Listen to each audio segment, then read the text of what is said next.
Hi! Welcome and welcome back to my YouTube channel, and for today's tutorial guys, ituturo ko sa inyo kung paano nga ba magpalit ng language sa ating Instagram account. But first, kindly subscribe to my channel and don't forget to hit the subscribe button and the bell to notify you for my new updates. And if you want to learn more, just keep on watching and let's start.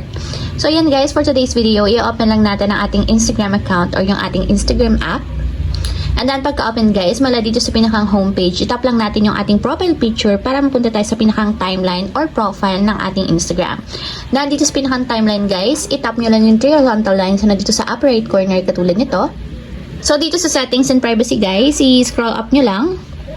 And then tigil kayo dito guys sa your app and media. So dito nyo na makikita yung language. Ang gagawin nyo lang is itap nyo yung language.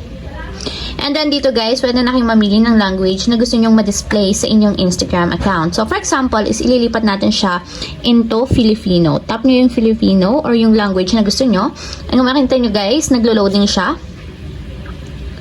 And kung makikita nyo, nag-iba na yung language dito sa ating Instagram. So pakita ko sa inyo guys. So iba na yung nakasulat. So ayan, into Filipino language na siya. So, ayun lang guys, ganun lang kasimple kung paano nga ba magpalit ng language sa ating Instagram app. If you have a question, kindly comment down below and don't forget to hit the subscribe button and the bell to notify you for my new updates. And thank you for watching!